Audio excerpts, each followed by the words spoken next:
My name is Roy. I'm 39 years old, and this story still makes my chest feel tight every time I think about it. A man travels over 120 miles after a woman. Then she tells him the child wasn't his. A man drives over 100 miles for the birth of a child that the woman now says isn't his. Before I say another word, do me a favor. Like this video, subscribe if you understand pain like this, and comment where you're watching from because stories like this happen everywhere. I need you to understand something right now. This isn't gossip. This isn't entertainment. This isn't one of those stories you listen to while scrolling and forget 5 minutes later. This is about sacrifice. This is about betrayal. This is about a child. And this is about what happens when truth is delayed so long that it becomes a weapon. This man didn't just show up. He didn't just talk. He didn't just make promises. He moved his life around that child. Over 100 miles, one way, every time. You know what that means? It means waking up tired before you're even tired yet. It means calculating gas money before you calculate food. It means looking at your paycheck and already knowing most of it is gone, and still going, still driving, still believing. Because when a man believes a child is his, it changes him. He wasn't chasing comfort. He wasn't chasing convenience. He was chasing responsibility. Cold mornings, long nights, roads that don't care how exhausted you are, weather that doesn't care how important your destination is. Over 120 miles, not once, not twice, again and again. For a child he believed was his. And let me tell you something that makes this hurt even more. Nobody forced him. Nobody dragged him. He chose to show up. He chose to step into a role most men run from. And while he's doing all of this, while he's driving until his back aches and his eyes burn, she's sitting there knowing something. Something heavy. Something dangerous. Something that would eventually destroy everything. She says he isn't the father. And I need you to sit with that for a second. Because this wasn't said on day one. This wasn't said before the bond formed. This wasn't said before the name was written. This wasn't said before the love grew roots. No. This was said after. After the birth. After the visits. After the miles. After the money. After the identity of father settled deep into his bones. She says he isn't the father. And when he hears that, it's not just confusion. It's humiliation. It's anger mixed with disbelief. It's the kind of pain that makes you feel stupid for loving so hard. Because now every mile feels like a joke. Every dollar feels stolen. Every memory feels threatened. And he asks the question any man would ask. Why? Why now? Why after all this? Why let me do this if you believed otherwise? And she says it's not hatred. She says it's not revenge. But listen to the words carefully, because pain always leaves fingerprints. She talks about the past. She talks about betrayal. She talks about cheating. She talks about resentment. And suddenly, the story isn't about biology anymore. It's about control. It's about power. It's about who gets hurt last. He says, I love that child, and I believe him, because men who don't love don't drive like that. Men who don't love don't rearrange their lives like that. Men who don't love keep showing up when it would be easier to disappear. And she questions his motives. She implies he wants something, money, benefits, recognition. And I feel the anger rise in my throat, because that's what people do when they don't want to face sacrifice. They rewrite it. They turn love into suspicion. They turn effort into manipulation. They turn commitment into accusation. He's paying, he's traveling, he's complying, he's present. And still, it's not enough. Because when someone has already decided to erase you, nothing you do will ever be enough. Then comes the timeline, the dates, the places, The quiet bomb dropped like it's just another sentence. He wasn't there when the child was conceived. Another man, another possibility, another truth that was hidden until it could do maximum damage. And now everything slows down because dates don't care about feelings. Math doesn't care about effort. Biology doesn't care about sacrifice. And suddenly, all that love is standing on shaky ground. But here's what breaks me. Even with all this doubt, even with all this chaos, this man still shows up like a father. He doesn't pull away. He doesn't vanish. He doesn't punish the child for adult mistakes. He holds on. Because when you've loved a child as your own, you don't just shut that off. You don't unplug your heart. You don't erase bedtime stories. You don't erase laughter. You don't erase firsts.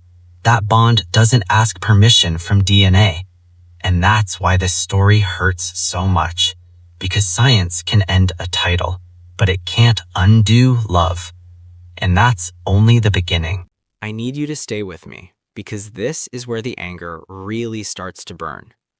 Because once doubt enters the room, everything changes. Every smile becomes suspicious. Every memory feels like it's on trial. Every sacrifice starts asking questions it never had to ask before. And still, this man keeps driving. Over 120 miles, again and again. You know how painful that is? To keep showing up while your heart is quietly asking, what if none of this is mine? But he doesn't say it out loud, because fathers don't abandon children over questions. Cowards do that. So he keeps paying, keeps visiting, keeps rearranging his life. And she keeps letting him. That's what makes me angry. Because you don't get to accept the benefits of devotion while secretly preparing the knife. You don't get to take the miles, the money, the presence, the emotional labor, and then act surprised when the truth destroys someone. And when he finally confronts her, really confronts her, she doesn't deny the possibility anymore. She leans into it. She talks about dates. She talks about locations. She talks about how she felt at the time. And feelings suddenly matter more than facts. She says she noticed it later. She says the child started to resemble someone else. She says it became clearer as time passed. But here's what nobody wants to say out loud. The longer you wait to tell the truth, the more damage it does. And she waited. She waited while he bonded. She waited while he built memories. She waited while the child learned his voice, his face, his presence. She waited until the bond was strong enough to break him. And when the truth finally stands in the open, it's not gentle. It's cold. Because now the conversation isn't emotional anymore. Now it's procedural. Now it's scientific. Now it's clinical. Dates are verified. Timelines are calculated. Distance is measured. And suddenly, all that love is sitting quietly in the corner, waiting to see if it's still allowed to exist. He explains everything he's done, not loudly, not arrogantly, but with the exhaustion of a man who has already given everything. He talks about the birth. And listen carefully, because this part matters. He didn't just show up. He didn't just visit. He rearranged his life in real time. He dropped everything: work, responsibilities, fear. He ran toward that moment like it defined him, because to him, it did. And she hears the story and shakes her head. She remembers it differently. She remembers distance, disinterest, absence. Same room, same moment, two completely different realities. And this is where resentment does its worst work. Because when love dies, memory becomes cruel. Every moment is rewritten. Every action is reinterpreted. Every effort is reduced. And I'm sitting here angry because the truth is probably somewhere in between. But now it doesn't matter. Because the question isn't what happened then. The question is what happens now. And now there's a child who doesn't care about timelines, a child who doesn't understand biology, a child who only knows who showed up. And he talks about that bond. He talks about holding hands, about simple trips, about laughter that didn't cost anything, about memories that don't show up on receipts. And I swear to you, this is where my voice starts to shake. Because you can hear it when a man loves a child for real. It's not loud, it's not dramatic. It's quiet, it's steady. It's the kind of love that survives exhaustion. And when he's asked if he's prepared for the truth, you can hear the fear. Because how do you prepare to lose a child that's still alive? How do you prepare to wake up tomorrow without the role that gave your life meaning? You don't. You pretend you can. You tell yourself you're strong. You lie. And then the results come. And everything stops. And I need you to understand this moment, because this is where sacrifice meets reality. Science speaks. Clear, final, unemotional. And just like that, the title of father is taken away. No discussion, no appeal, no consideration of effort. Just truth. And when the reaction comes, it's wrong. It's celebratory. And that is what makes my blood boil. Because how do you cheer when a child loses a father figure? How do you celebrate when someone's heart just shattered in front of you? How do you clap while someone is collapsing? And the authority in the room doesn't let it slide. Because this isn't a game. This isn't winning. This is loss. Loss for him, loss for the child, loss created by delay. And he breaks. Not loudly, not theatrically. He breaks like a man whose identity just disappeared. He doesn't know who he is anymore. Work doesn't make sense. Miles don't make sense. Life doesn't make sense. Because everything he did, everything he endured, was for a role he no longer holds. And the worst part? He still loves that child. And there's nothing he can do about it. This is the part nobody prepares you for. Not the shock, not the tears, not even the heartbreak. It's the silence afterward. Because once the truth is spoken, everyone expects you to move on. They expect you to stand up, shake it off, and figure out your next step. But how do you walk forward when your entire reason for walking just vanished?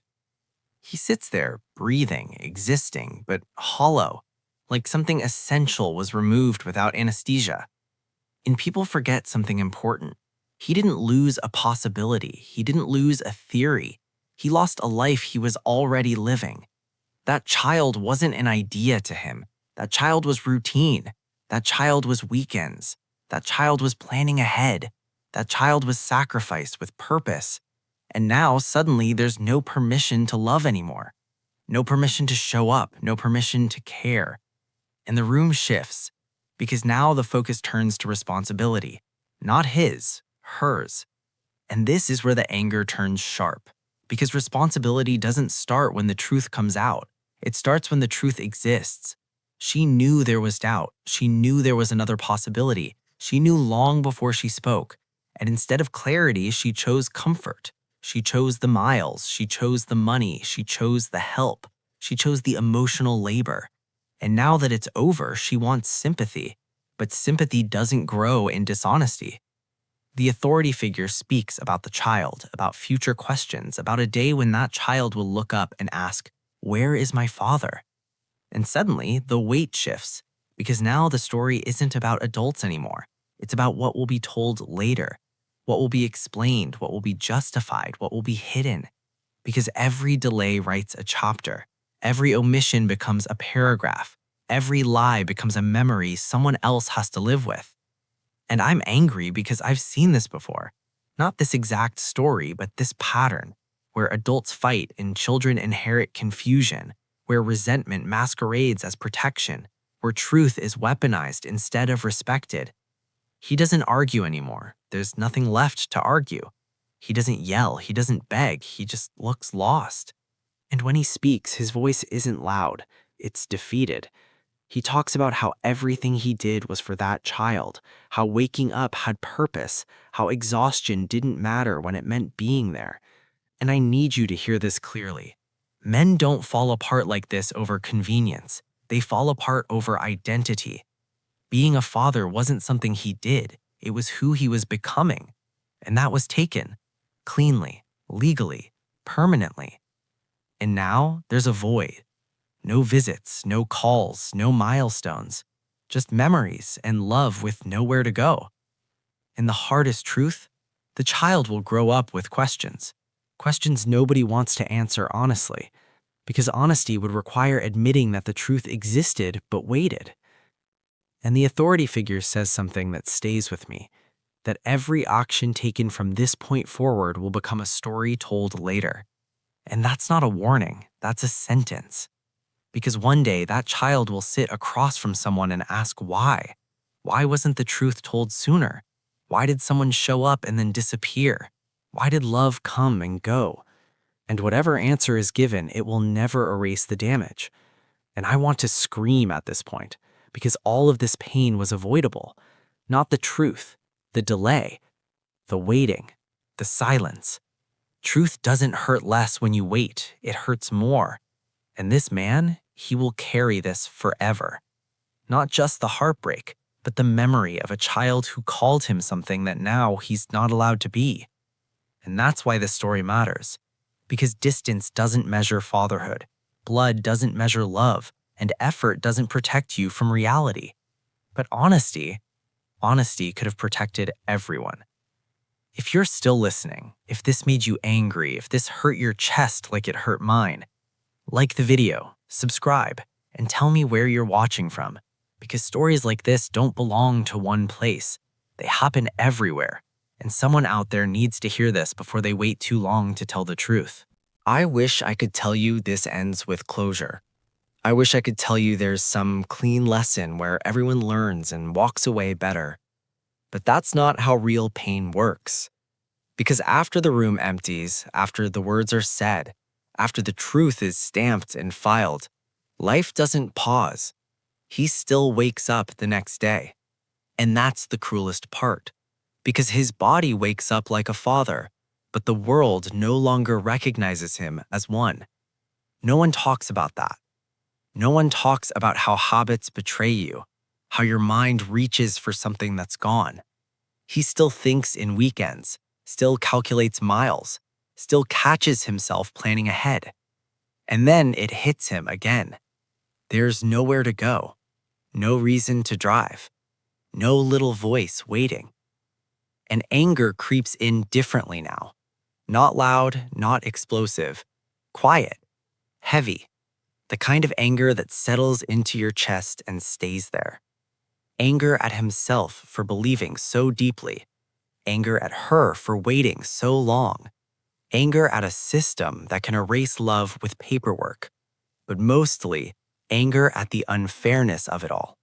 Because he did everything right. And that's what people don't want to admit. Sometimes you do everything right and still lose. He didn't abandon. He didn't disappear. He didn't dodge responsibility. He stepped up before he was asked. And that's what makes this hurt unbearable. Because the lesson isn't be careful who you trust. The lesson isn't don't love too much. The lesson is darker than that. It's that love doesn't protect you from truth, and truth doesn't care how much you gave. He tries to move on.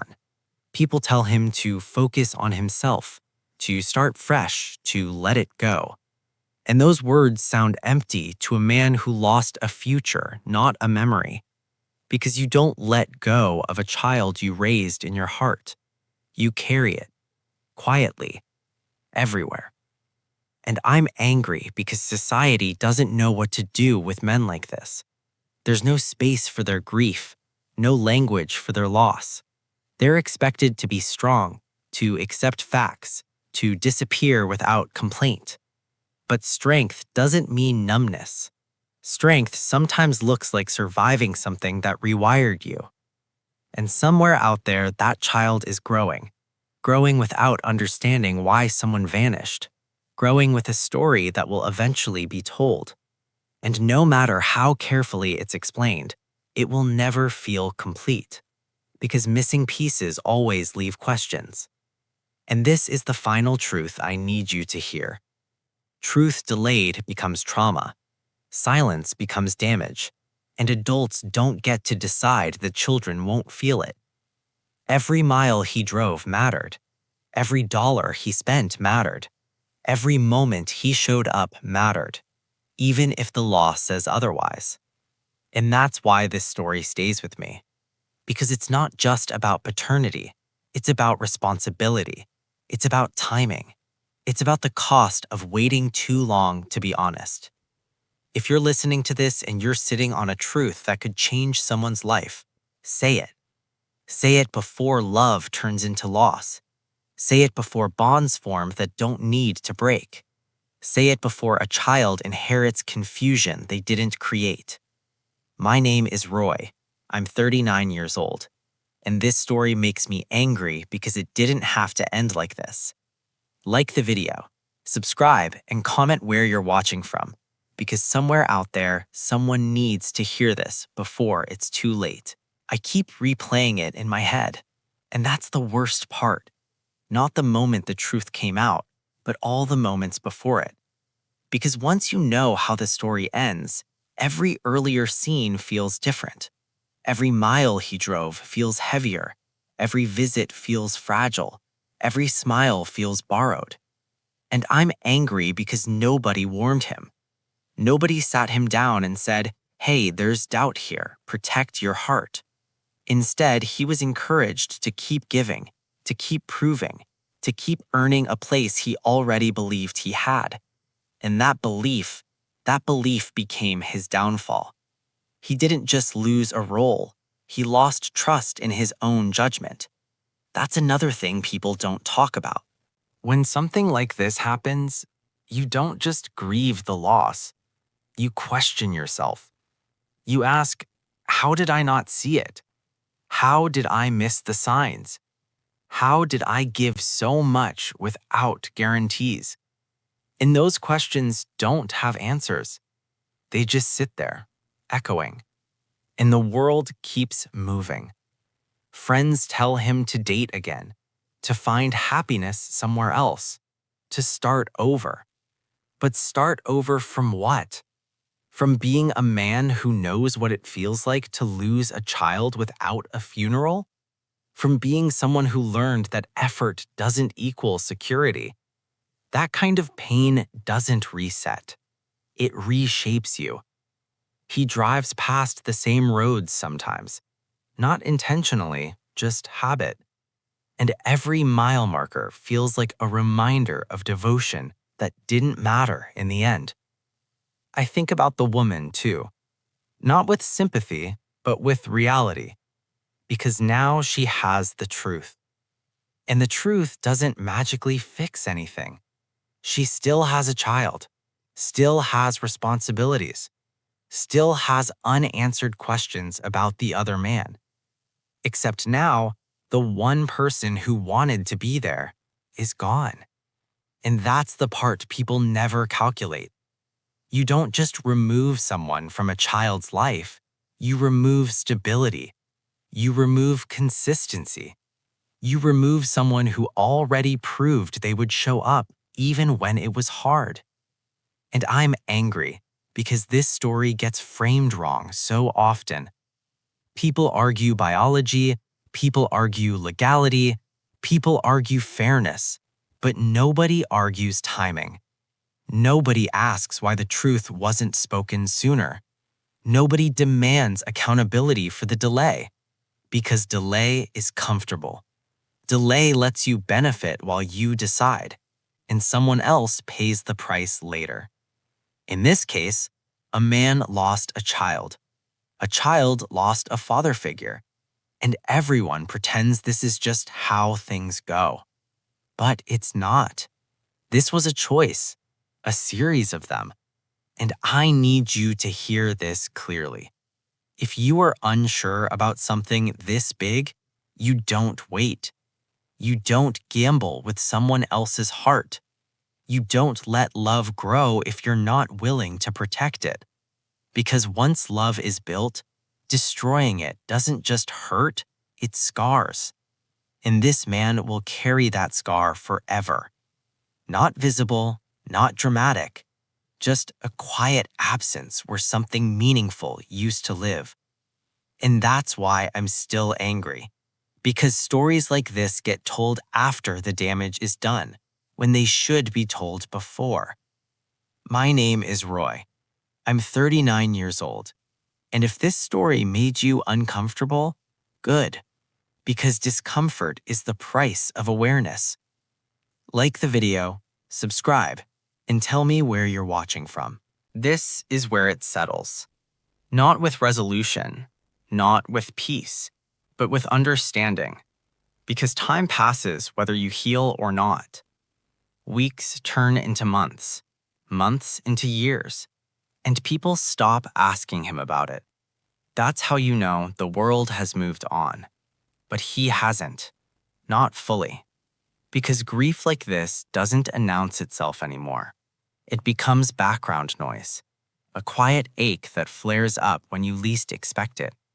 When he sees a child about the same age, when he hears a laugh that sounds familiar, when someone talks about milestones, and every time his chest tightens just a little, not enough to cry, not enough to scream, just enough to remind him of what he lost and what he never got to finish being. He learned something most men never want to learn, that you can do everything right and still be erased, that love doesn't guarantee permanence, that sacrifice doesn't guarantee protection, and that truth, when delayed, becomes violence, not physical, emotional, the kind that changes how you love next time, because there will be a next time. Life doesn't end here, but it will be different. He'll hesitate more, question deeper, protect himself harder, not because he's cold, but because he knows what it costs to love without certainty. And somewhere out there, a child will grow up with a gap in their story, a missing chapter. And one day, they'll ask, and whatever answer they get will be shaped by choices made long before they could understand them. That's the part that stays with me. Not the anger, not even the heartbreak, but the responsibility. Because adults don't just live with their choices. Children do too. And if there's one thing I want you to take from this, don't wait with the truth. Don't delay honesty because it's uncomfortable. Don't let love grow in uncertainty if you're not willing to protect everyone involved. Because once bonds are formed, breaking them doesn't just hurt, it echoes. My name is Roy. I'm 39 years old. And this story still makes me angry, not because of how it ended, but because it didn't have to end this way. Like the video, subscribe, and comment where you're watching from. Because if this story reached you, maybe it was meant to stop someone else from making the same mistake.